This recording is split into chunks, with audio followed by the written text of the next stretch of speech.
spirit beautiful, strong, yes it giveth life for these sacred lands, eternal systems delivered through the sun. To the depths it glisten, stars in the night, crystallized life. Ancestors' prayers in my ears so sublime. Blood in the soil, never forget or deny. That anguish, the cries, the ongoing genocide, the devastation, theft and wiping out of tribes. Remorseless attacks, heinous crimes, poison in the waters. But the people we survived, inscribed with lies and decimated with deceitful bribes.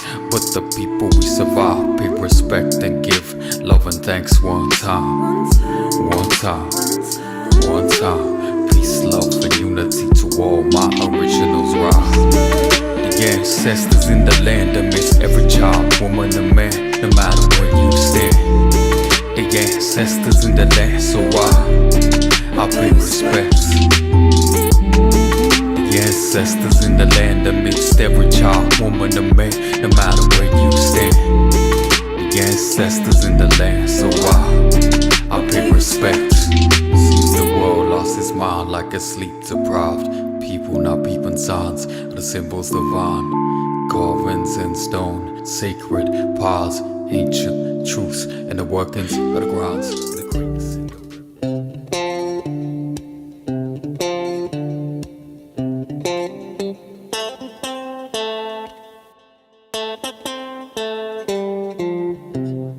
Go now till you feel nothing. Can't stop till they take something. Go on day by day walking. Feel like I was born just to be nothing. Different world, different scene, different day coming. Never do what you say till I stay walking. Stepping the vibe right, steadily getting my mind right. Shifting with side eyes, never let you into my life. Don't mind me, I'ma keep walking. Baby, goddamn, baby, goddamn, baby, goddamn, Indian blues. Baby, goddamn, Indian boy blues. Baby, goddamn, baby, goddamn, baby, goddamn, Indian blues. Baby, goddamn, Indian boy blues.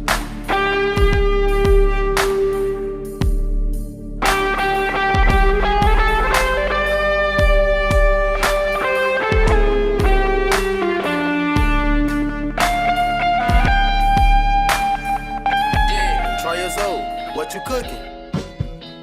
I'm in the sky, yeah, I'm floating through the skies now. I'm doing fine, 'cause I could get you off my mind now. Yeah.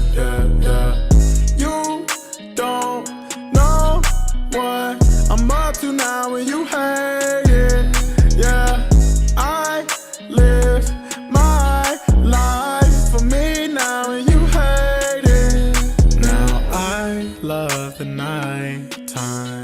Now I don't wait for right time. Now I found peace in my mind. Now you'll be lost for lifetime. Yeah, running from problems, can't escape now. I've been running since college.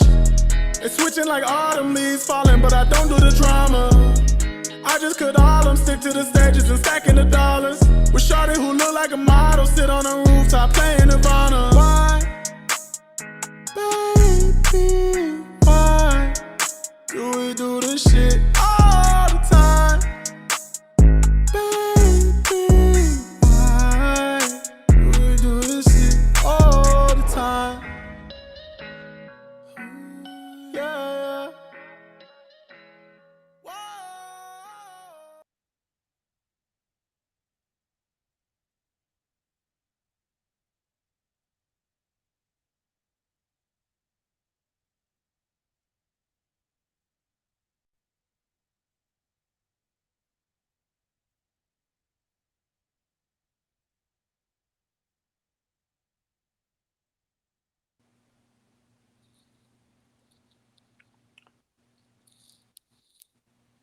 Langana Mulana Nangana mulana yenbana.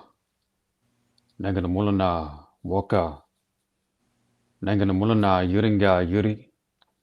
Nangana mulana yakapna nira noma.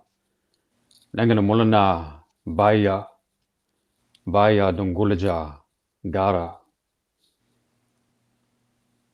I give acknowledgement to this great sacred land that I stand upon, on sacred Clitterban clan area of Yorta Yorta country in so-called Australia.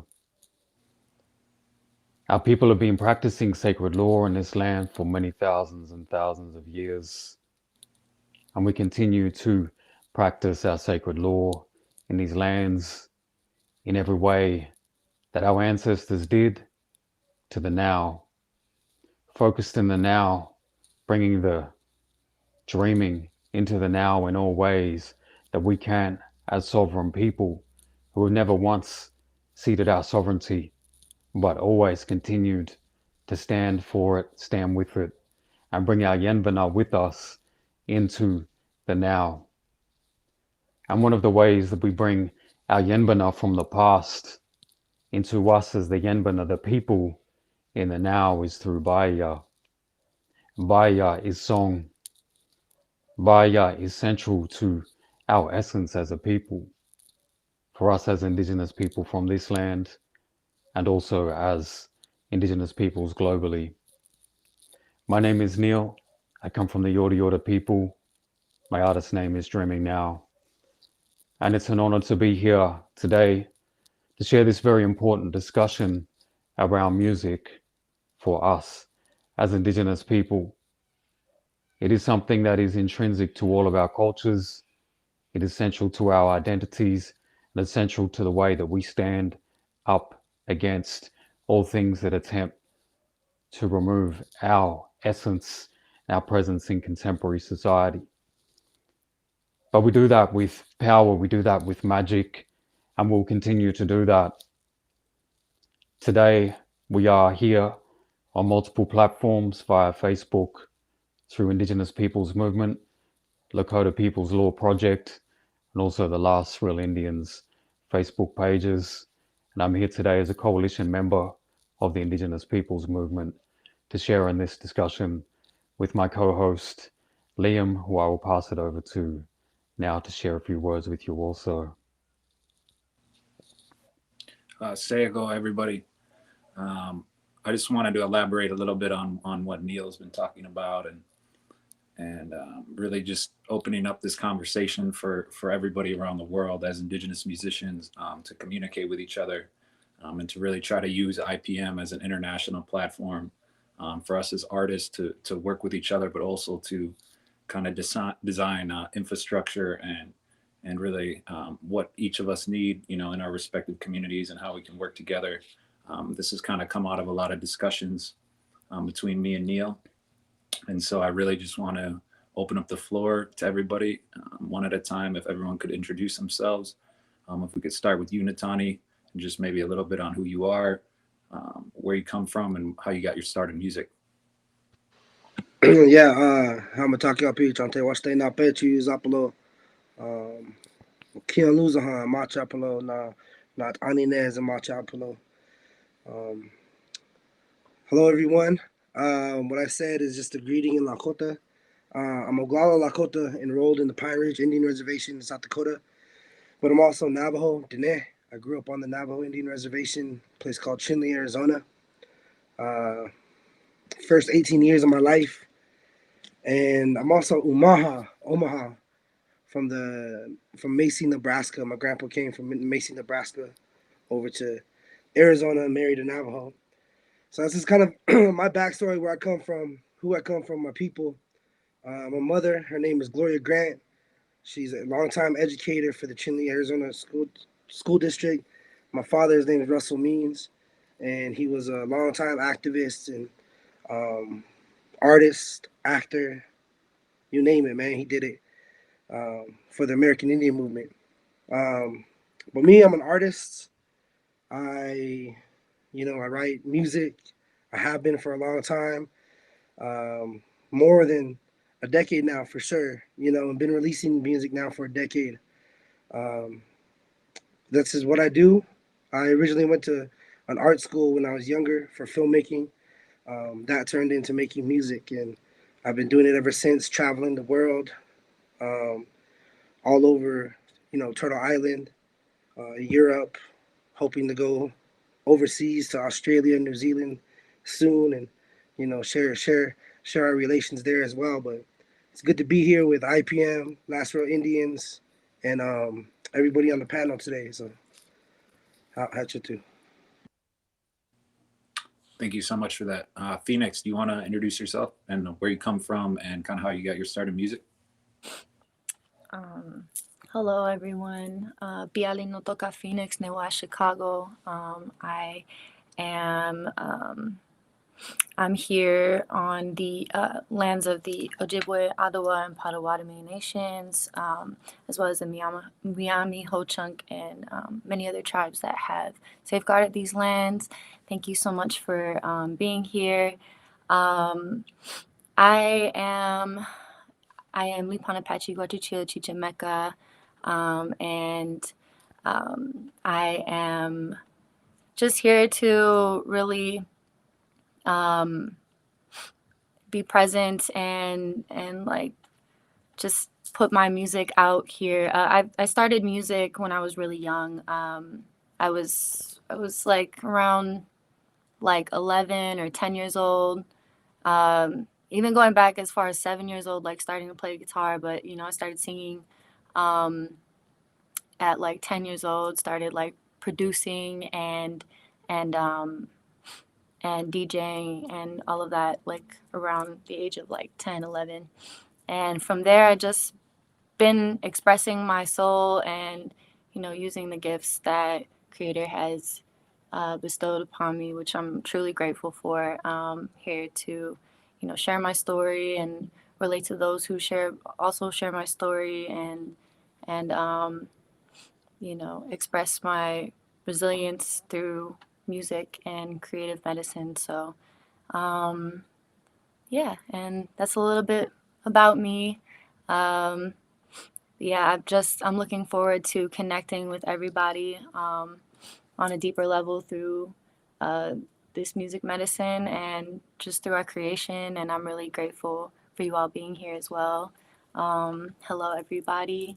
Whether you're on Facebook, YouTube, or just Twitch, thank you for being here and letting us hold space. And yeah, I'm grateful. Thank you so much. Antoine, do you want to introduce yourself and where you come from and how you got your start in music? Camera and my mic is off.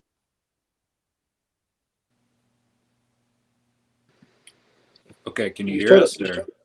You showed up for a little bit. He's good. Am I good? Yeah, you're good. We can hear you. All right. What's up, everybody? My name is Anton. I come from the Umaha people. I'm Umaha, I'm Lakota, I'm Oglala, and Sichangu. Yeah, I grew up traditionally, following our traditional ways. I, sing these songs. I've always followed this path. And on this path, my mom taught me it's called the Red Road. We walk a certain way as Native people. And, just growing up, I've always fallen in love with the music, singing. And as a singer, I was taught that our voice belongs to the people. When you're called upon, you give your voice to the people. So I walked in that way as a singer. And then when I was about 18, 19, I tapped into music, into rapping. And since then, I've been making music. And it was always my goal to incorporate our traditional singing within my music. So if you listen to my songs, a lot of times I incorporate that. And, the game's always searching for something new and unique. And what's unique about Indigenous artists is just that. We're Indigenous artists. We have a lot that comes with us, a lot of stories, a lot of medicine, a lot of styles that you can't copy, you can't, create, you can't mimic. It's us, and us being ourselves is unique. So that's the goal, is to bring Indigenous sounds and people to the light. And I always said, when you bring me personally to the light and give me access, I say I want access. People ask all the time, what do you need? I say access. And when I get access, and I know it's for everybody too, because we're like-minded, it brings everybody up. It opens up the door for Native businesses, brands, artists, everything. There's a lot of things that people need to see and need to be supporting, and they would on their own if they had, had it in front of them. So uplifting Indigenous artists brings access to our people and brings a good, I gotta say, I'll get to it. But yeah, my name's Anton. I'm from Omaha, Nebraska, and I'm an artist. So I'm excited to connect with everybody and excited to be here. Much love. Thank you so much. Yeah, I think that touches on a lot of things that we're going to bring up tonight. Cool. I want to open up the floor for you, Fawn, to talk about where you come from and how you got your start in music. Tanse, kitatamskat na wow, Fawn wurde si gaso yan. Oni chikskopo ne kutse, ne me waite ne gitute yan uta. Amongst all you Nagamoak, hello everybody. My name is Fawn Wood. I come to you from the Saddle Lake Cree Nation up here in Treaty 6 territory of Canada. I'm also Coast Salish, Statlium, and Stalo. How I got my start in music, I've been recording music now as a solo artist for a little more than 15 years. I was brought up in a very traditional atmosphere when it came to music. I was brought up around a lot of our ceremonies and gatherings, and being exposed to music like that from such a young age was something that stuck with me. And I never really kind of dabbled in the thought of creating and sharing my own music until I got a little older, until I seen that a lot of the music that our young people in our communities were exposed to, there wasn't too many stories or songs or anything being told from a female perspective. And that's kind of one of the driving forces on why I create music. I'm also a big advocate for encouraging people to learn and speak their languages, and also utilizing that in the expression that is music. I'm really happy to be here today. Namotagaitan is how we say it in Cree, and I'm excited to hear other perspectives from other artists and share what I can from my perspective. Hi, Naskamun. Thank you so much for that. Jatescu, can we open up the floor to you and maybe tell us where you come from and how you got your start in music? Kama piali no chime ni machlah paloa na natoka shuteskat no natiu no masewalpowayan ewa akalpishka altepet wanami shuteskat. I am artist, a storyteller. My family on my pop side is from a community called Acalpishka in Xochimilco, Mexico. My people are Xochimilca.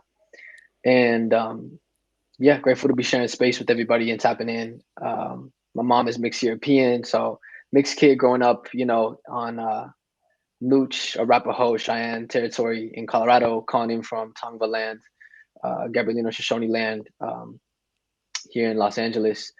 And yeah, I got started making music, just playing the keys at first. When I was like 6 or 7, my family got a banged up old piano from Salvation Army, and I started playing the keys.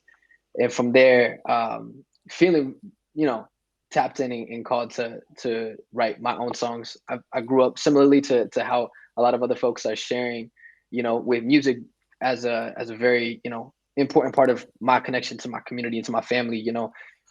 My ancestral homelands and my connection to my community, happened across this colonial border. And so oftentimes that distance, was really closed by our ability to tap into our songs and our ceremonies and these different traditions that held us close as a community and as a family. And from there, just learning and starting to honestly get into hip hop and hearing Talib Kweli's Ballad of the Black Gold and hearing, KRS-One and these different, MCs that were speaking about revolution and about their communities and representing their culture in such a powerful way. Inspired, it lit that fire within me to explore and start to do the same thing. And from, in our own way, from my own perspective, but I fell in love with writing music, performing, getting on stage with my little brother when we were kids. And from there kind of continuing to push the envelope and having a lot of incredible opportunities to share the music and have it take me all over the world. So it's been a blessing, and now as I'm continuing to dive into that journey of relearning and reclaiming my language and seeing how that is an incredible part of telling that story and uplifting so many other talented young Indigenous artists. Like I've the privilege of being surrounded by so many incredible people. So I'm very hopeful and excited about just this generation of young artists and how we will also continue to in the way that revolutionary artists throughout history have. Whether that's Bob Marley or Tupac Shakur, different people in different genres and in different artistic expressions. But it's an important time for Indigenous artists to be tapping into their voices, supporting one another, and yeah, lifting each other up. So grateful to be here with y'all. Thank you so much. I got to introduce myself now. Sayagom, Young Kyats Liam, Kanyake Haga. Hello, my name is Liam. I'm Mohawk on my dad's side. My mom's also European, like Chatescu. I actually grew up in Minneapolis, which is where the American Indian movement started. So there's definitely some of that had a influence on me growing up, as far as the urban music scene there too. Not strictly just within the Native community, but I was really blessed to have a dad that was a visual artist and a sculptor. And so I got to go to art school from when I was in 4th grade all the way through high school. So I was able to study music. And then I went to music college as well. And that's kind of how I ended up in Chicago. But I've lived in the city most of my life. So I have a similar story to some people as far as reconnecting with language. And music has always been something my whole life that just came naturally. So I think as I got older and really started to move around the country and work with different Indigenous artists and activists around the country, I realized how similar so many of our stories are, and how different too. But I guess that's some of the basis that me and Neil have talked about with this session, is kind of opening up our own individual experiences and what brings us together, and how we can kind of on an international level start creating kind of an atmosphere that really nurtures Indigenous music in all sorts of communities on every part of the earth.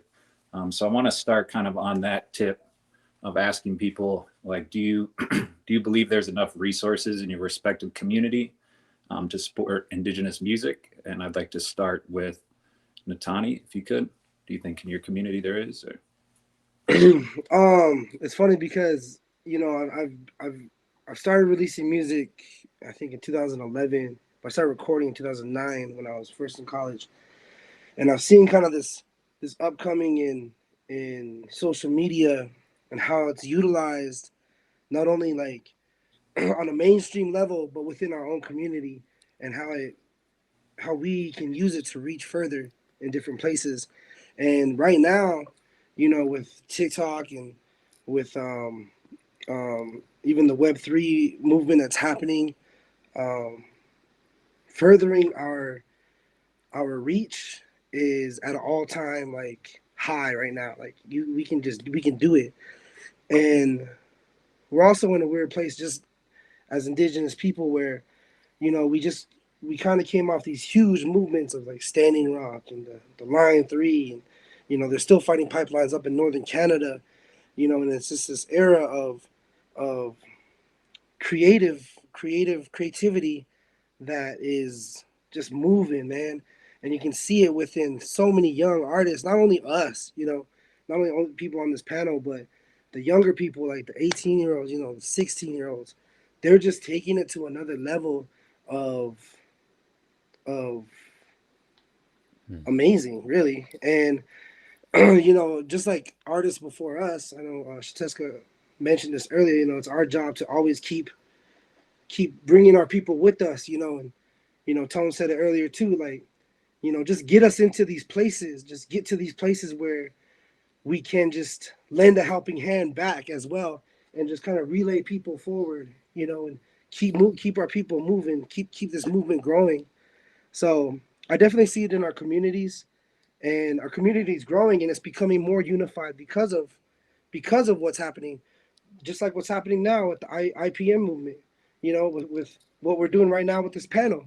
I mean, we have artists from Australia, in Chicago, LA, people back home or in Canada, so we're unifying right now and furthering our reach in this moment. So I'm hyped for it. I'm excited. I love where we're going as a people in the music scene for sure. Yeah, definitely. How do you feel that affects you in Canada's First Nations people, Fawn?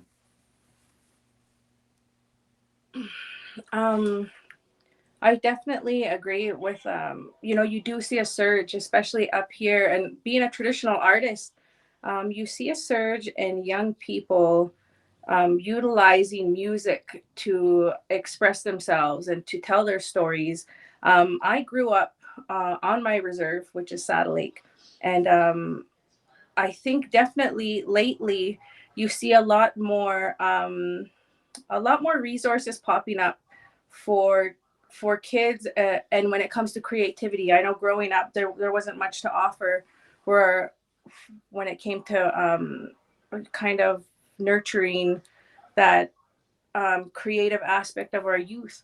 But because of things like social media, you know, we're able to connect, and you're able to network and be inspired by watching, even by some of the artists, or probably all the artists that you have on this panel. And I think that too, I think it's encouraged music in our communities more because of social media. And I really think that it's really kind of been that push behind not even just the Canadian youth in our communities, but youth from all over, whether they live on a reserve or in an urban setting. Just being able to see others do and come from where we come from, do things, is inspiring. Yeah, definitely. And Phoenix, how do you feel like resources are available being in an urban setting, being in Chicago? It's honestly, there's so much here, and it's great. And I really am appreciative of like how just even in our own Black and Brown community here, we're very supportive of each other as artists, of of Indigenous artists and Black artists, and where there's always work to be done. And I feel like since we have all these resources, I feel like extending that is something that is very important.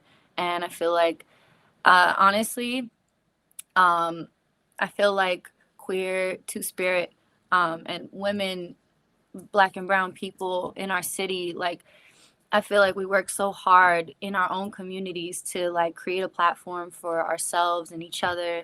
And I feel like it's not like there's a lot of work on our end, but on the outside, it's like we're constantly fighting that. We're constantly trying to take space, and you know um, it's something that like has been on my mind for a long time as a creative.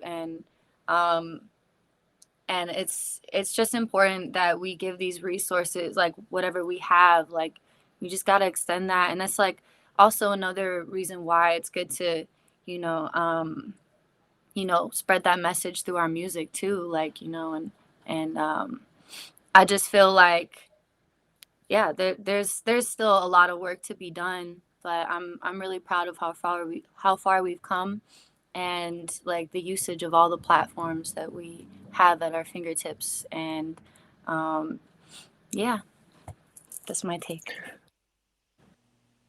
Thank you. I was just gonna jump in and Anton, oh my sorry, what bad. was Go that? ahead. Go ahead. Oh no, I was just No, gonna you can go. You add can go. to You can that. go. I think what everyone's saying, I think is on point. I think there's a greater visibility than there has ever been for Indigenous artists. As you know, Natani was saying, TikTok, social media, these different platforms give us the opportunity for visibility in a way that there hasn't been before. And even just seeing ourselves as Indigenous people, through these different mediums, whether it's seeing artists, shine and be kind of involved in their own scene, or reservation dogs, I think is something culturally that it has had an impact on people across many different communities and tribal communities. Um, and at the same time, I think infrastructure is very lacking still. Like the more that I understand the music industry and spend time in LA, and it's inherently very extractive, and like Indigenous people were familiar with that extractive capitalism that, you know, is at the core of a lot of people's relationships with indigenous communities. And the music industry is like that too. And so I think that, you know, I'm really excited to see over the next couple of years, not just an increase of visibility or like, oh, like someone can go viral or pop off or blow up individually, but like what is the actual infrastructure that exists for artists to be able to have means of distributing our own music, or like who are gonna be the people that step up to create the labels, or like become the Odd Futures, or the, you know, these collectives of artists, or the ASAP Mob, or, you know, I always reference hip hop, but there's a lot of different ways to think about it. And I think there's a lot of room for growth, and I think conversations like this are like the starting point of a lot of that. And I think the internationalism is really important, of seeing ourselves in context to indigenous artists in all over the world. I think that's so important to kind of weave that connectivity and understand that infrastructure, I think, is still lacking in a lot of ways, because community has got us. Like, community shows up, community is there at the events, people gather, people always show love. Like, there's never a question about that. That's always been beautiful, and I think we thrive within that. And it's more so like from an industry standpoint, or from a, you know, how do we actually, you know, financially support ourselves as artists, so that we can be abundant and we can elevate everybody else in our community or in our band, or, you know, who are also, you know, giving to these things. And so creating greater abundance through like the infrastructure is something that I'm excited to see continue to grow within the indigenous art space over the next couple of years. And yeah, I think conversations like this are such a good starting point. Yeah, and I really like how you use the word infrastructure. That's been like kind of a key point me and Neil have kind of been talking about, and trying to create these platforms, and also to open up IPM for just a lot of the younger generation that does need management, that does need, like you said, teams, labels. And I think I personally relate to that at a certain point in the career development. It was kind of like you look around the room and you're like, where's, you know, a lot of communities have infrastructure built up in the music industry for each other, and have these programs and companies essentially, you know, built up for their own community. And I think we really need to have that for all indigenous camps. And so I think that's a really interesting topic that you bring up, and I think a lot of people are really talking about that right now. And I want to kind of turn that over to Anton. And at your point in your career, where you've kind of had some crossover, where you have the traditional music, but you're also popping off contemporary wise, do you feel like there's enough resources to really support indigenous musicians in that way, or what's your kind of opinion on that? Yeah, so it's as far as resources, growing up, I lived on the res, lived in the city, lived in small towns. I was all over. Found home in Omaha, which is it's in Nebraska. When you say Nebraska, people think cornfields, which they're cornfields, but Omaha is like a separate place. It's a big city. We have a really big music scene here. So for me personally, I had resources. I just had to learn how to reach out to studios. I had to learn that on my own. But as far as resources for indigenous artists, I was blessed to have went viral with a round dance video that hit 100 million views, that set my career off. So it kind of pushed me into the light. Whether I had this limelight or not, I was going to be singing our traditional songs and following this way regardless. It's a way of life. It's not for clout. It's not for anything. Any of these things, it's just a way of life. It's for the love of music. And that's how we live as traditional people, as Native people. And when I tapped into the music, I started getting a taste of the industry. I started getting around different people in different settings, where I learned, okay, it's hard to walk these two worlds as a Native person, because we're raised with these teachings, and then society isn't raised with these teachings, and it clashes. So you have to try to find this balance within it. And Tani always talks about balance, you know, and every time we speak on things, it's a balance of things. So it's hard just to step out here as an indigenous artist, especially if you're coming from the res. Coming from the res, you get intimidated leaving to go into a big city, not seeing people you grew up with, not seeing people that look like you. It's hard to come from the res to do that. And I see that. with all the kids that we work with. So as far as resources, I'm gonna get to that. I started this. What started off as a brand, I founded All Season. It was just clothing, and through All Season, um, I looked and I saw young artists that were killing it, and I was like, okay. When I first started making music, I didn't get love, and that's just the reality of it. There were some old head native artists that just didn't show me love at all.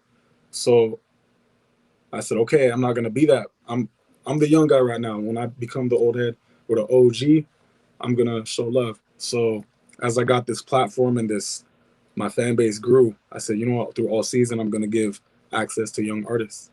All the access that I have, I'm gonna give to them. So through All Season, we travel to communities, native communities, and specifically the rural communities that don't have access or don't have any of these things.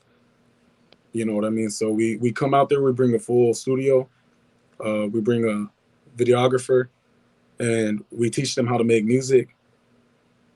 We teach them how to record. We shoot a music video with them, and we give them the song and music video afterwards. And then after that, we show them how they could do it from home. And right now we're working on Equipped, where we're going to send out 10 full recording studios to young artists around the country through All Season. So that's the small scale. The big scale is we're working towards bringing studios to different reservations. Through All Season, we have 10 artists. Myself, Gunnar Jules, 2 for 1, Destroyed Casman, Spur Puyer, Miracle Spotted Bear. We have T-Dro, SR, and yeah, that's it. So our collective goal is to uplift Native artists and bring access to the people. But we don't have resources on the res, man. Like, you have to leave the res, and a lot of times it's hard to leave the res for young artists. So what we want to do is bring access to the res. You know what I mean? We don't have that. You know, we should have access to all of these things to create and be able to thrive. You know, they put us in these conditions to where it's like, okay, we have to choose: be around family, be around our people, or be around a place where nobody loves us, nobody cares for us, because we're surrounded by love in the res. No matter how much poverty there is, no matter how little we have, there's love. Our people show love to each other, uplift each other, and it just feels good to be a part of a community. And that's what a lot of times the city lacks for natives. Even in Omaha, which is why I'm trying to bring that here. But as far as the resources, again, with All Season, we just want to create an economy within the creative realm for Native artists, for Indigenous artists. And, you know, it's cool hearing everyone's perspectives, man, because it's, you know, we talk about this all day. We'll be sitting there eating, and boom, we get into a business meeting. You know what I mean? It's always on our minds as Native artists. So for me, for myself, I'm always kicking down doors to forcefully take these resources that we deserve. We have to fight and claw to sit at these tables and fight and claw to sit in these spaces on our own land. You know, where we were shoved out, we were pushed out and put in these places and said, hey, stay there. And now we have to fight and claw our way back out. And that's what we're doing. So as far as resources, man, like, it's all about bringing it to the young Native artists.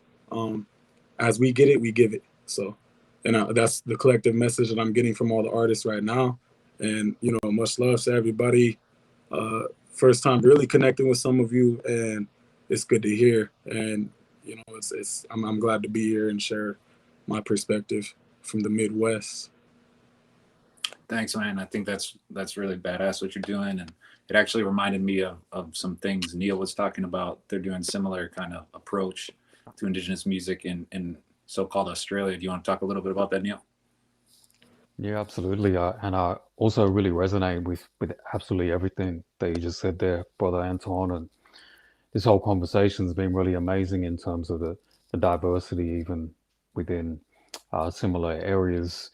But effectively, I would say over here, I think Shooter's Cat mentioned something that was really powerful to me in terms of my experience with, you know, to acknowledge that the music sector, I often think about it in terms of, as Indigenous people, we had song for thousands of years. Song as intrinsic and not separate from our cultural ways. And then in so-called contemporary times, there was something developed which was called a music industry, which when you think about song and you think about music industry, there's this automatic sense of there's a tension there. And part of that tension for me, most 100% does come back to this theme and this issue around extractivism, and not only for Indigenous people, but as a whole, and that there's business constructs that are being developed to support and push the music out there, but by default, it it plays into these extractive things that are very outcome based and outcome driven, and that does flow over into what is desired and what is expected and demanded of Indigenous people, and what that then means in how we internalize that as well. You know, is it then that we suddenly feel within ourselves that our music has to be on a stage in front of thousands of people at a festival to mean that it's been successful, or does it need to be in the biggest theatre spaces and so on and so forth? And I'm not saying that that's all bad, but just coming back to that sense of balance in terms of where does that access lay, and what does that mean in terms of our song, and how does our song grow, and how does our song continue in a way that's in a holistic construct that acknowledges everything that we descend from as Indigenous people. And does that then mean that first and foremost you need to be able to have access to do every single thing within your song and music, first and foremost within, whether that's your own traditional land, so to speak, where your own community might be from, or whether that's, you know, you might have grown up on what we would say off country on another people's Indigenous lands. Should you have a right to be able to be a part of that community that you've grown up in and create community, and in the right way participate in music there first and foremost? And that does come back to, well, where is the infrastructure? So out here, yes, there's a love growing for Indigenous music, and it's happening rapidly, and Indigenous artists are popping off all over the place in terms of mainstream representation. And you know, it comes back to some of the things that I think Antoine touched on, it hit the nail on the head earlier, in terms of there's something about Indigenous song and story that it's so unique, because what it is and what it descends from, it comes from the land, it is part of the land, and we are part of that as we continue today. So one of the things a number of people are looking to do out here at the moment, various different Indigenous people across the country, is asking those questions about, well, how do we make sure that what we're doing is about building our base and our holistic structures as a people, so that there isn't this tendency then to continue to fall into this outward presentation of indigeneity that's not necessarily nourishing our roots. And if our roots become undernourished, then how can what we're doing continue? And this certainly aligns with movements out here in terms of where we're at in terms of, broadly speaking, Indigenous rights across the board, across every sector of our lives that are lived out here, from land management to contemporary Indigenous education, participation in sports, every single aspect of contemporary life. And one of the things that I find really interesting is that song has been built into this habit of, let's grab the Indigenous person and put them up there.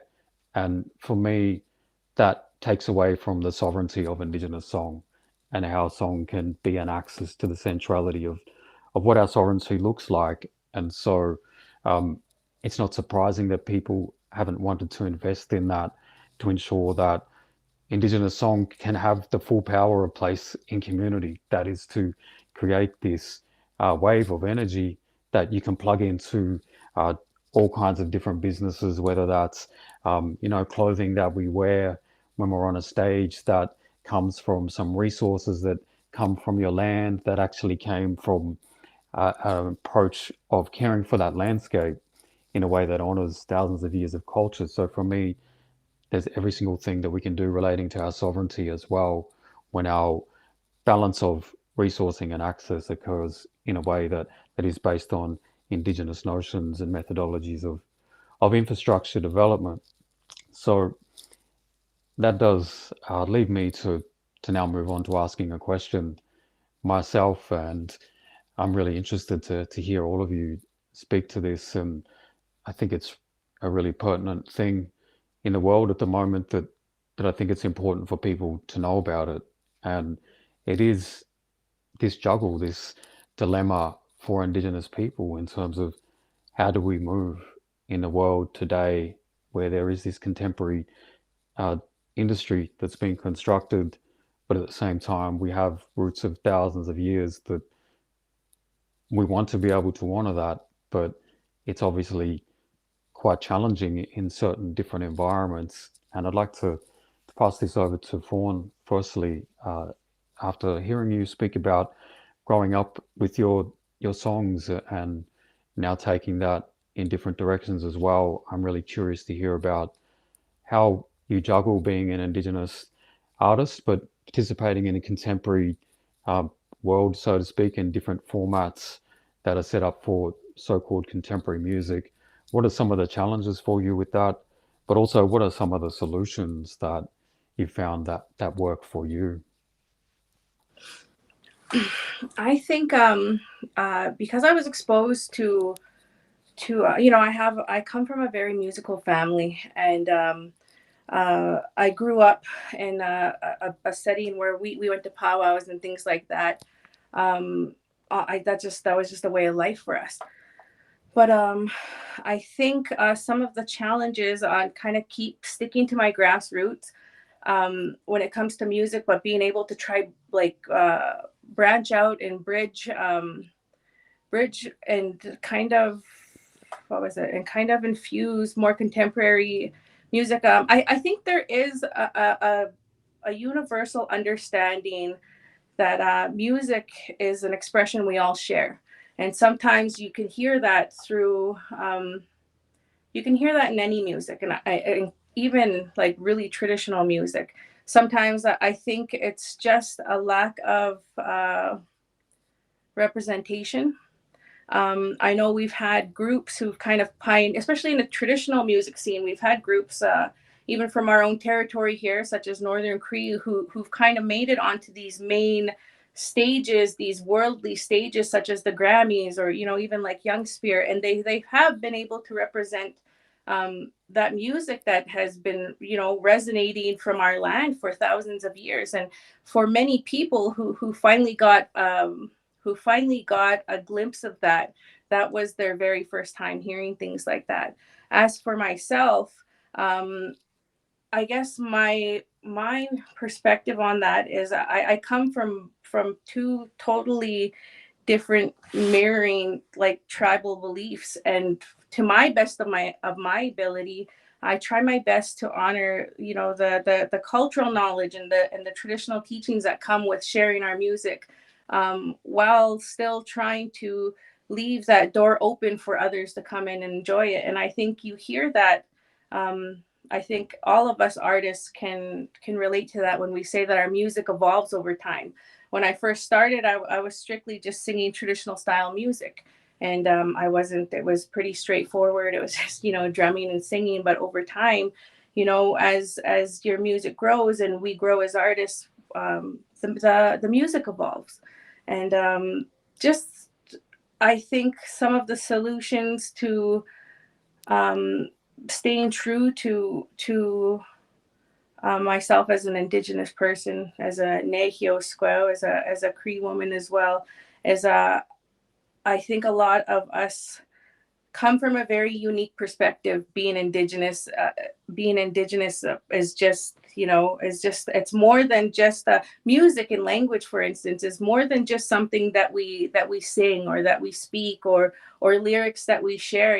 Having this perspective is more of what we say in my language is like a Nehio Mamta Nechiga, an indigenous way of thinking, an Indigenous worldview, because it's not just something that we that the stories that we tell, it's not just something that we put on and want to and want to just, it's something that we live. It comes from our perspective. It's our stories. And I think that's one thing we need to keep in mind, whether it doesn't matter what genre you stick to, whether you're traditional, whether you do country music or anything like that, we all come from a very unique perspective. Just being Indigenous is that perspective. It's kind of what drives the uniqueness of our sound and our music. Absolutely love that. I feel the power in how you've been able to move forward with those strengths, the strength-based solution there. Um, Natani, I see you doing a lot of amazing work in many different walks of life on, you know, whether that's being directly on the front lines of uh, caring for the landscape and protecting the land, or whether that's doing your music in a large city center and so on and so forth, which a number of you in the group, I've seen that from you. I'm really curious for yourself, Natani, how you do juggle those various things, and what are your challenges, and what are some of the solutions that you found? Yeah, no, it's very difficult to, Tone said it earlier. I talk about balance a lot, and I have an album called Balance. I have an album called Two Worlds, and it's because I do struggle with the identity of both worlds and having to almost compromise my indigenous teachings and beliefs when I'm out in this other world, and having to um, almost go against what I was raised with. You know what I'm saying? It was very hard for me in the beginning because you're raised to be humble. You're raised to be um, very very understanding in where you are with the earth, and where you are in the world, and who you are in society, in the societies. And once you're out in this world doing music, it's almost the complete opposite of that. You have to you have to market yourself. You have to market your music. You have to brag yourself up. You have to be like, oh, and you have to be pushy. You have to kind of push a little bit to get to that front. To, oh, hey, like hey man, put me on stage. You know what I'm saying? And it's almost it was very hard for me to navigate that when I was younger. And you know um, these younger kids from the res, I understand their frustration, because there's one thing about releasing music online and releasing it on these platforms, but then there's another thing about when you go out and you want to do shows, you want to get your music out there. And that was a big thing for me because when I was younger in college, I was listening to these other rappers, like J. Cole was on the come up, Kendrick was on the come up. And, I grew up listening to Pac, I grew up listening to Bone Thugs. But I was really relating to these artists at that time in my life. And I was sitting there and I was like, man, how am I relating to these artists who aren't even native, yet they come from the East Coast or the West, but I'm sitting here just feeling every single word. And it's because they're human. We're all human. And so I sat there and I was like, all right, well, if they're making me relate to them, why can't I make people relate to us and see where we come from and life for us on the reservation? Because that's being human too. The trials, the tribulations, the suffering, the struggling, the dealings with suicide, death at a young age. You know what I'm saying? It's constant, and it's still very, very prevalent on reservations today. And that's why, Tone and All Season, they go in and they help these youth with recognizing their voice, and recognizing who they are, because sometimes it's just hard as a young native on the res to see the light at the end of the tunnel when you're just stuck in the darkness. And to see these people, artists like us, come in that have broken through in some sort of way to be on these stages, to have our videos hit 1 million views, to see us, have no fear going across the ocean and performing in front of people that can't even speak the same language as us. You know, watching their faces light up and see that you make time for them is really it's worth it, because then they can see the light at the end of the tunnel, and they can begin to feel, I have a purpose. I have something to grab onto. And that's why I do what I do. You know, I want these young kids to live. Yeah, I really want them to live. I want me to live. I want you to live. You know, and I want people to hear our stories, hear our pain, hear how much fun we have, hear our jokes, you know, feel everything we feel as indigenous people. And yeah, we're rapping in English or whatever, or these colonizer languages, but shoot, man, I always said, you know, if you're gonna make me speak your language, then I'm gonna use it against you. You know, I'm gonna use it in a way that's gonna benefit me and my people, you know. And that's kind of been like the balance I've been working through throughout my career.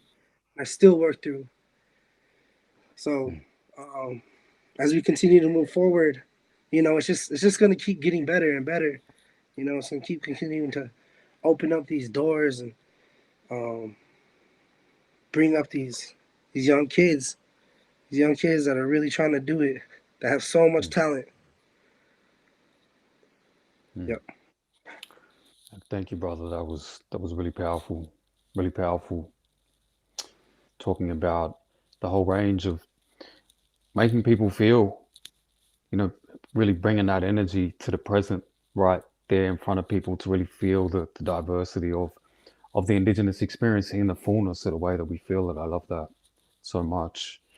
Um, so a lot of nodding going on there, and I love that. It's a beautiful thing to just sit in this space with you all. Um, Judas Cat, you've been doing incredible work. I've seen your work for a long period of time. I've seen of you come out here, so-called Australia, with amazing work that you've done within environmental work, going back I think 2015 or thereabouts.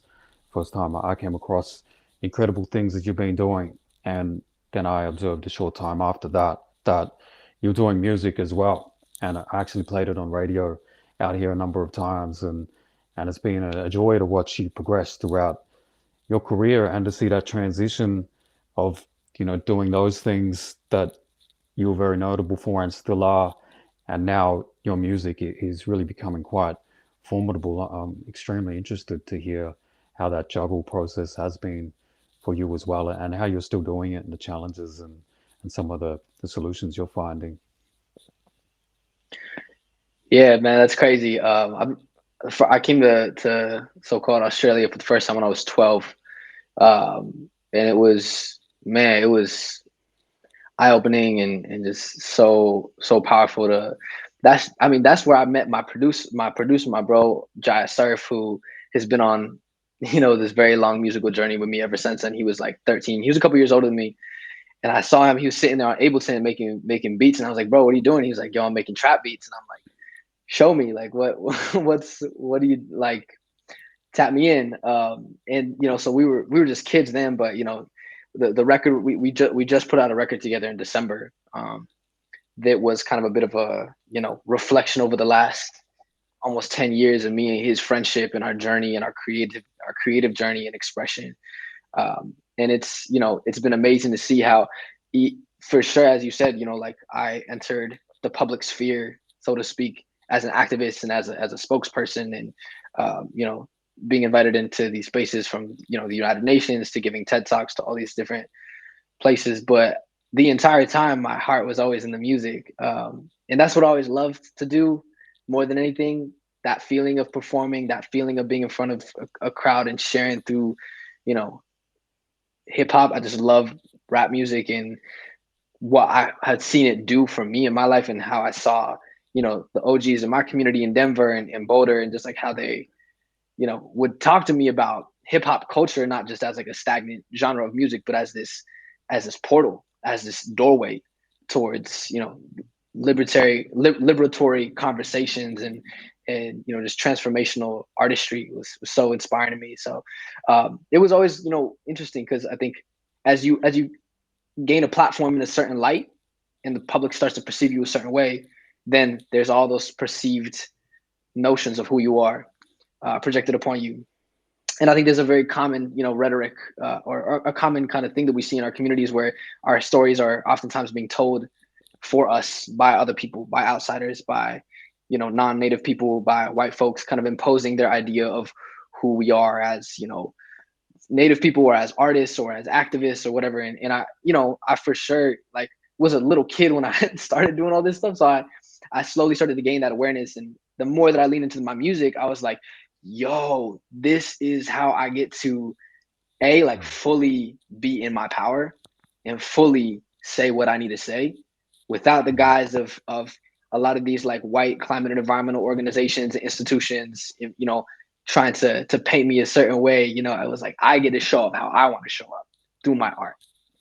And I get to explore and learn and understand who I am better through my art. And music was challenged me in a way that like public speaking and stuff didn't, because I from a young age I had I was speaking publicly and using my voice and got really good at that. But when you're making music, you can't just get up there and I don't know. It took a lot of refining, and I'm still doing it, right? To make incredible music.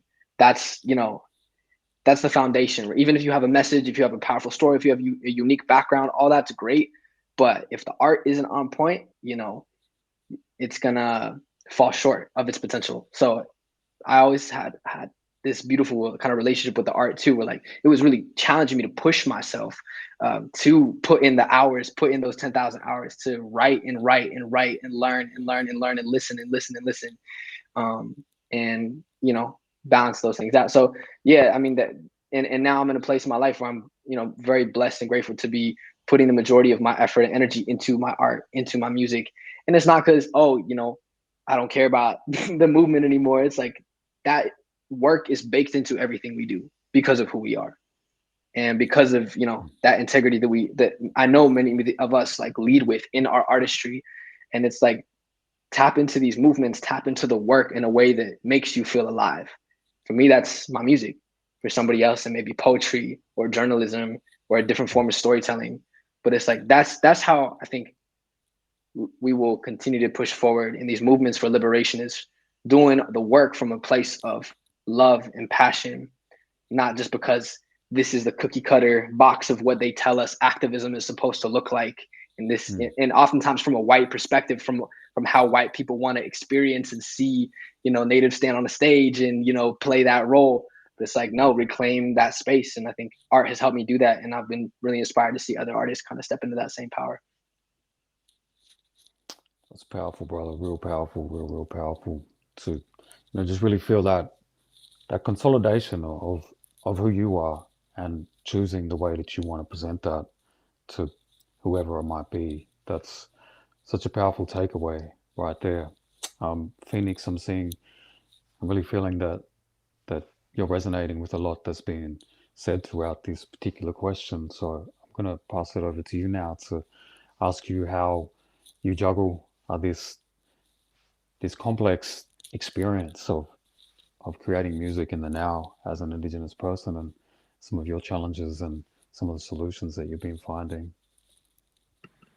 Firstly, I want to say thank you, everyone, for speaking your piece and your truth. It's like really inspirational and like has definitely evoked a lot of emotion and inspiration in myself. So, thank you. And I just I feel like my intention as a creative has always been like since I was younger, like even though I didn't know what my calling was, you know, I just knew I wanted to create something. I knew that's all I wanted to do. I just wanted to bring something into this world. And I felt inside of myself, I always felt like that was something I needed to do. Like it's a necessity. So, doing that and staying true to that intention of, just like letting my soul speak and letting it come through. And I feel like that's restorative for me. Like coming back to ceremony, like I didn't have access to that as a inner city native, all the time. I didn't always have those resources, and that was the challenge actually, growing up for me. And knowing that I was native, knowing that I you know that I yearned for this connection, you know. Um, and I felt like through music that was what I had. That was through creation, that was what I had. That was my way of you know, um, building a relationship with myself and with creator and with my community. And later on, I felt as if that was like, it became, the message became a little easier to understand. Like I was like, oh, this is what I'm doing this for. Like I want to really create a safe space for myself and my community. And I feel like, you know, I just um I felt like resisting colonial agendas by taking up space as a two-spirit person. And like as a member of my community, I wanted more than ever to especially create a safe space for women in two-spirit, um, indigenous people, black and brown people. That's what I want, you know. And it's really hard to um, do in this industry. And it's like we're constantly fighting that agenda, like that we have to have this, you know, we have to be famous, and we have to do things a certain way, like we have to be palatable for white folks. And it's like that's not that's not my intention. Feel like I'm always going to be, as long as I'm staying true to the core of like why I want to do this, and coming back to that, like this is why I'm doing this. You know, that's what keeps me grounded and keeps me, you know, staying true to myself, and like, you know, not getting lost. Because I feel like, you know, there's so many tantalizing things in this music industry, right? Like fame, and like I don't. It's not. Um, it's not something I've felt comfortable, you know, getting into. That's why I haven't really released a lot of music. I do more live shows than anything, but I love producing so much. I'm just very protective of it, and it's like there's a reason for that, you know, because sometimes this music medicine is just for me right now, and that sometimes like, you know, as someone who struggled with like, you know, depression and like suicidal ideation and like all these things, these inner battles with myself, I feel like, you know, there's that this gift of creation has helped me battle that, but also helped me talk about that, not just, you know, with words, but sonically, like, you know. um and I felt like just being in ceremony, I felt that same thing, like, you know, just the beat of a drum, you know, our voices coming together, connecting, you know, like in Temascal, we're all just in in the dark, you know, being embraced by creator and our ancestors and each other and ourselves. And that's the connection I felt with, you know, that's how that was what I felt when I started making music, you know. As a kid, I was like, I feel embraced, and this is what keeps me on this path, you know, just reminding myself like, hey, this connection is everything. And that's how we fight back, you know, that's how we resist. And that connection is like it literally is all I live for. Music is what I live for. And um so yeah, I'm protective of it, and like I just want to create a safe space with it. And yeah, I just want it to be a restorative thing for us as we evolve, you know, because our world is always evolving, like, and it's important to always come back to our roots and our traditions. And like um yeah, just that's important. So I feel that that's how I battle that. um yeah, thank you so much. Thank you so much. That was really really beautiful. Thank you. You touched on some really powerful things there in terms of the medicine that is indigenous music, the medicine in terms of just being medicine for medicine's sake, and that the whole notions around contemporary music that is often around release, so-called, you know, this, that, and the other around the packaging of who these expectations are of us to not feel inclined to just go with that is such a powerful message. And that's something on a personal level I think about a lot. I didn't release music for a very long time, partly because I felt that that wasn't necessarily what I was supposed to do. Like that I had to make music first and foremost in terms of for the connection of what it means to be who I am as an Indigenous person. And then maybe if it ever felt right, that I would release music, and I seem to have done that. So thank you. It's I know it's a really important conversation that a lot of Indigenous people are having as well. And again, it's not necessarily a conversation that everybody gets to hear about. So thank you so much for that, Phoenix. That was really beautiful and powerful to hear from you in regards to that and your story. Antoine, if you're still here with us, I believe we may have lost Antoine just for a moment. So I'm actually going to go back across to Liam. And Liam, I know that you live in the city of so-called Chicago. It's a big metropolis. It's one of the biggest in out there in Turtle Island as a whole. It's one of the biggest music cities in the whole world, in a sense, in terms of Western music. What have been some of the challenges for you there, living away from your own community and forging this pathway for yourself within music? And what are some of the positive solutions that you've been finding through your pathways? Yeah, totally. So kind of like Jatescu said, like when you're in LA or Chicago and New York City, those are the three major music markets within the country. So I mean, there's a lot that I was exposed to in just moving here. But I guess for me, there is a connection between kind of what Phoenix was talking about as far as music just bringing people together, and kind of, you know, being separated from a lot of my family growing up.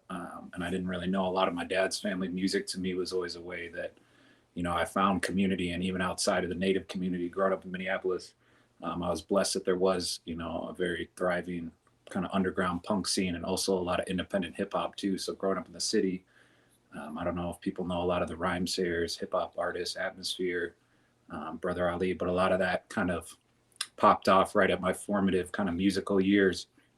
And so in a sense, I felt very blessed in music to be able to connect in that way, and learn about spirituality too. And growing up there, just from a lot of the activism history that exists in Minneapolis. And I kind of ended up in Chicago. And I think if I hadn't developed as an Indigenous person and connected to my spirituality, I don't think I would have been able to correctly make that transition. And I just kind of ended up here by some life circumstances that I kind of had to roll with.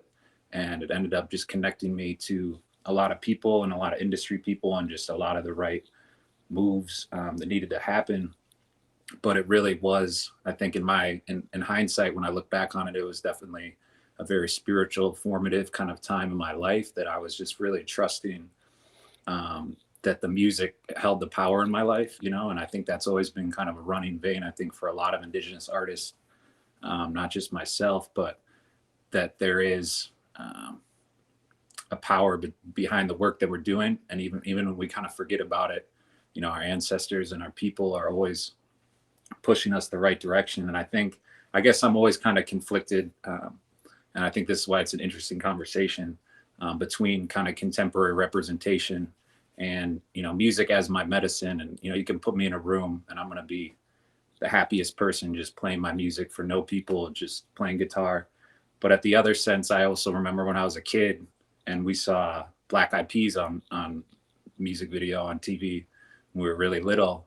And it was like taboo never needed to say he was Native. He never needed to put that out there. But as Native kids, you see that, and that kind of changes your whole entire perceptional reality of how I looked at the world. You know, like I'd never seen a Native person succeeding on that level of the music industry. So I guess I kind of live in a dichotomy a little bit, or a little bit of a duality with that, where I understand that there's personal, you know, protected energy that we need to maintain in our own medicine and our own magic within us as artists individually, and how we work with each other.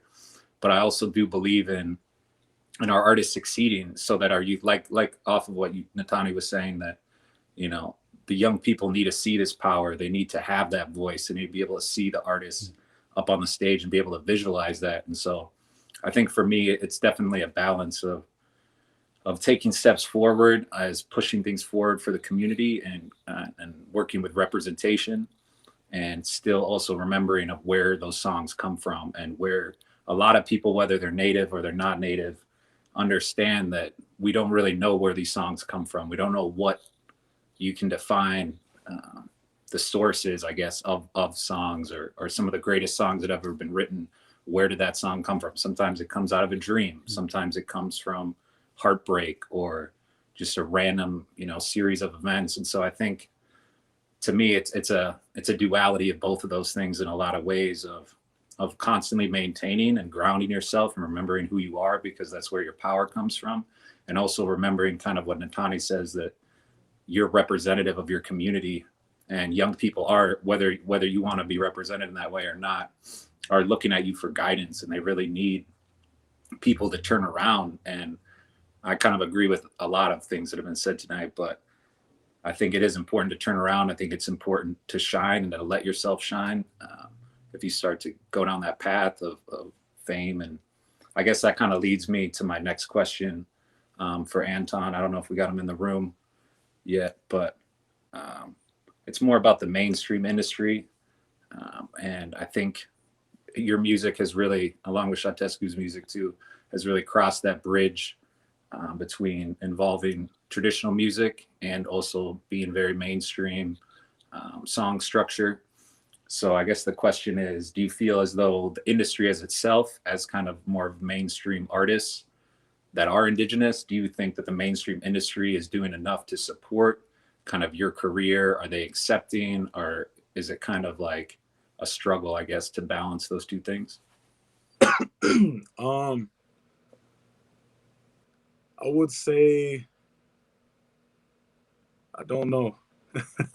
As far as they're accepting when they hear it.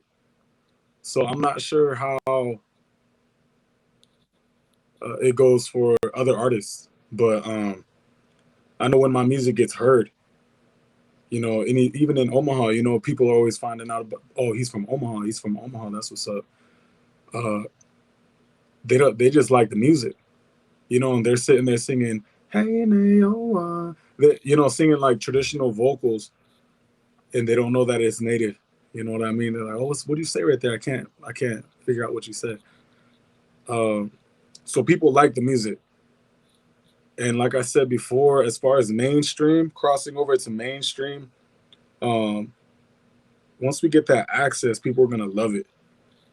It's something that you can't, like as native artists, like we've been saying all night, being ourselves is that unique new sound that people are always trying to search for.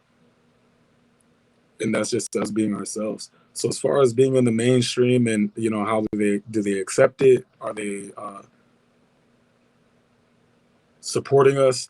I don't think they even realize that, how big native artists can be. I don't think they realize how many native artists there are. And when I talk about stuff, when I say that, getting back to what I said in the beginning, I kind of jumped into it. But when I say access, it's like, okay, when you give access to me, you give access to him, to her, to them. And that's how it goes. A lot of people don't even know that there's a res an hour above Omaha. The Omaha people that the city is named after. And then we have the Ho-Chunk Reservation, Winnebago, that came down here from their homelands, and they're 8 miles from Macy. So it's 2 reservations right next to each other, and then we have reservations all the way around. And that goes for every city. People don't realize how close they are to Native people, And of course, they don't know whose land they're on. They say, oh yeah, Native land. But whose land specifically? What territory are we in? You know what I mean? And even like saying our land, it's like we respect the land as we don't own the land. We just, are here appreciating the land and everything that she has to offer. So, as Native talk like elders, when we talk, we go all the way around to get to our always jumping into different topics. But we just have to hit them with it, man. We have to hit them with, we're here. And that's my goal, is to push my music as far as I can. And as I push my music, I bring all season artists. And our goal, I say, look, if you're running with all season, you're going to push Native artists, and you're going to do that for other people. And we're going to keep doing this. And one of us is going to hit and go super mainstream. And then we're all going to come up, and then there's going to be a huge wave of Native artists. And they will be accepting of it because it's good music.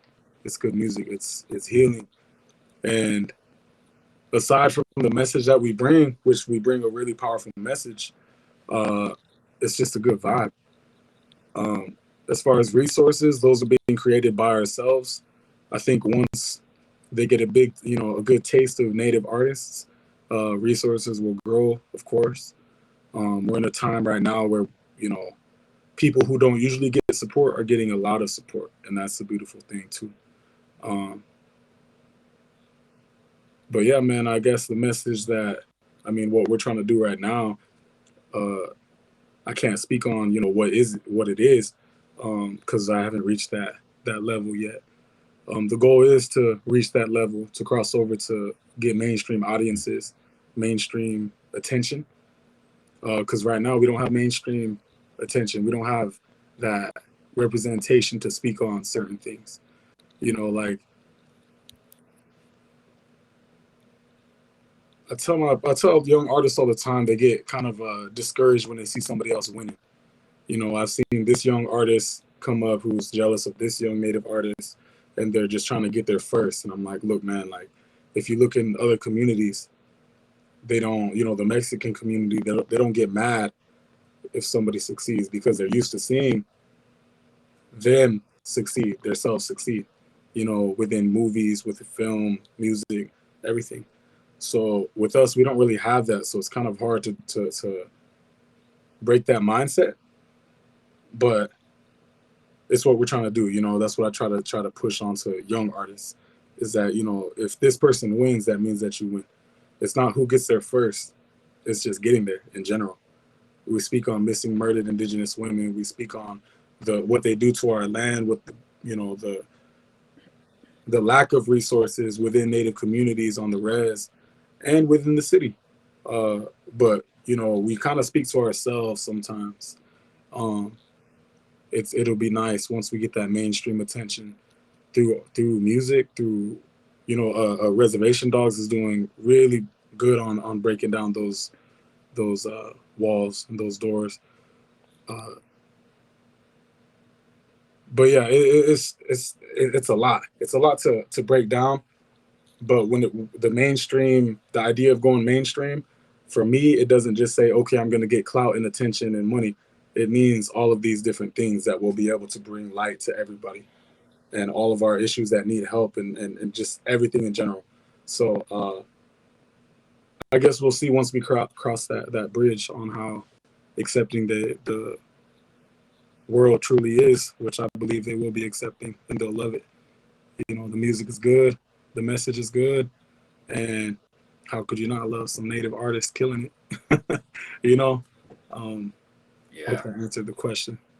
Kind of Yeah, random. definitely. I think that one of the interesting things in talking with Neil was that in Australia there actually is a lot of these label representation happening as far as Indigenous artists. So I think you're completely right that it's not happened quite on Turtle Island yet for widespread success contemporary music wise. But I think if you look into the future, and if you look in other countries that have had it happen, I think it's like really close on the horizon. And so I think these are really important discussions, I think, for people to talk about as artists and with their communities. And I kind of wanted to ask you, Shatescu, what your experience has been in LA. We've seen some commercial work and some different activism work that you've done, and how have you really been received or dealt with the mainstream music industry that you've interacted with? I know you touched on a little bit earlier. Sure. Yeah, it's crazy. It's really it's intense. I mean, there's so much like I'm the kind of person that gets I get really obsessed with like learning and understanding. Okay, what is publishing? Like, what does a publishing deal mean?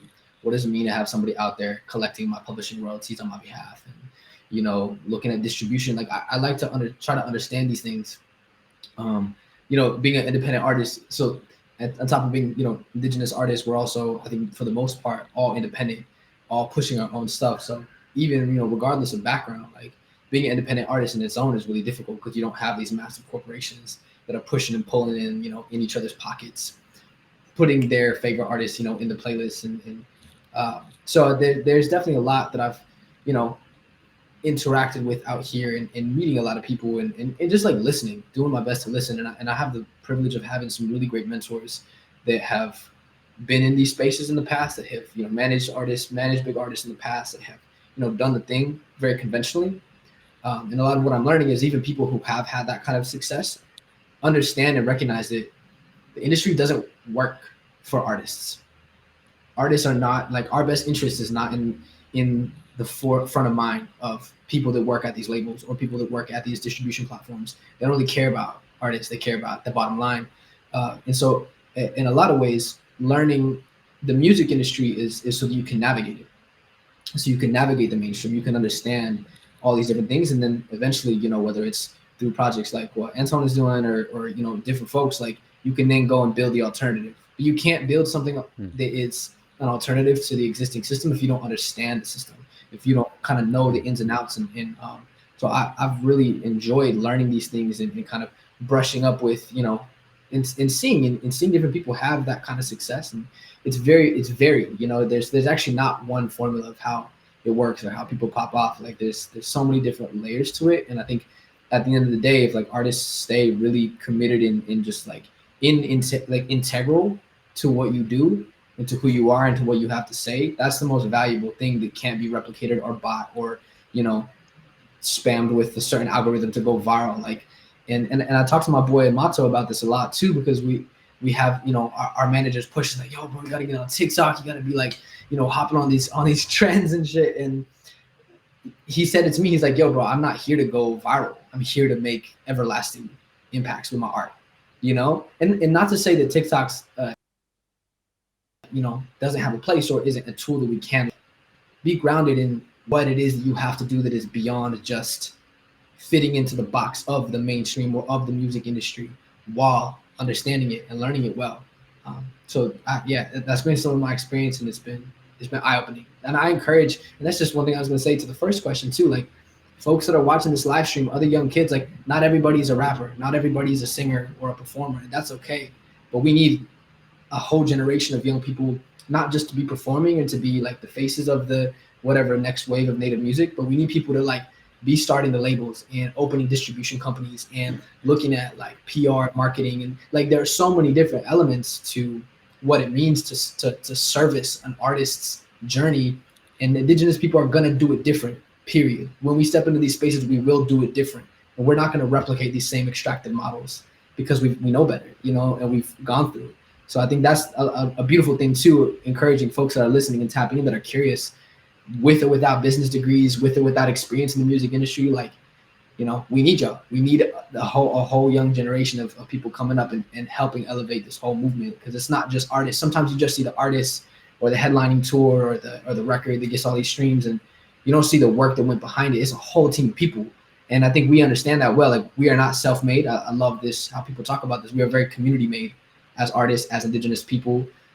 So I think, yeah, encouraging more of the community to rise up and be a part of this beautiful expansion of our art, of our voices, and have it not just be about the individual or my record or my track or whatever. And it's like, how does what we do elevate as many people as possible around us? Through the music video to hair and makeup, there's so many layers to it. So how do we have these positive ripple effects through how we tap in with the industry? And that's what I'm really interested in continuing to see. Yeah, I think that's amazing. I mean, I think not a lot of people can touch on those experiences, and I think we've all learned a lot from each other in this discussion. We're unfortunately kind of at the 90-minute marker. So I want to take a moment to thank Indigenous Peoples Movement for helping promote this event, and Lakota People Law Project for kind of running the tech behind it. I want to thank you, Natani, for coming on, and Neil and Phoenix, Fawn, Anton, and Jotescu. Thanks, everybody. I think this was a conversation that we can continue on to the future. And it's really inspiring to me to kind of hear so many of these ideas that we've been bouncing around. that people in different camps are all kind of working on this. And I think that's really what our goal is for opening up Indigenous Peoples Movement as a music platform to continue creating kind of digital avenues that we can support all these programs and support kind of international approach to these subjects. So I want to thank you all for coming on. Niawa, thank you.